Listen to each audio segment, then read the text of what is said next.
Hello అందరికీ. ఈరోజు ఒక ఫ్లాప్ రెసిపీ చూపిస్తానండి. టేస్ట్ మాత్రం చాలా బాగుంది. మేము అనుకున్న దానికంటే చాలా టేస్టీగా వచ్చింది. ఏం తప్పు చేసామో తెలియదు కానీ మేము అనుకున్న దానిలాగైతే అస్సలు రాలేదు. ఎలా చేసామో మీరు చూడండి.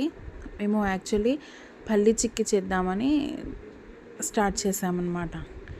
దానికోసం ఇలా పల్లీలన్నీ లో ఫ్లేమ్లో మంచిగా ఎర్రగా అయ్యేంత వరకు ఫ్రై చేసుకుంటూ ఉండాలి, వేయించుకుంటూ ఉండాలి. తర్వాత మాకు ఒకదాని తర్వాత ఒకటి గుర్తొస్తూ ఉన్నాయన్నమాట.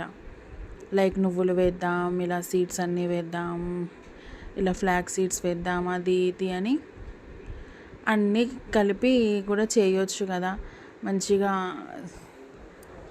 హెల్దీ చిక్కీ అవుతుంది అని ట్రై చేసాం.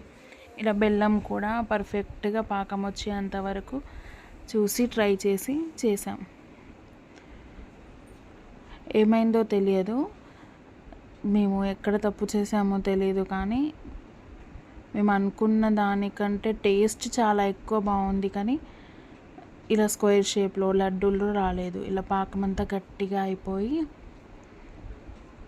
మొత్తం గట్టిగా అయింది. మేమేం తప్పు చేసామో మీరు కూడా కామెంట్ చేసి చెప్పండి. అలాగే వీడియో నచ్చితే లైక్ చేసి, షేర్ చేసి, సబ్స్క్రైబ్ చేసుకోండి.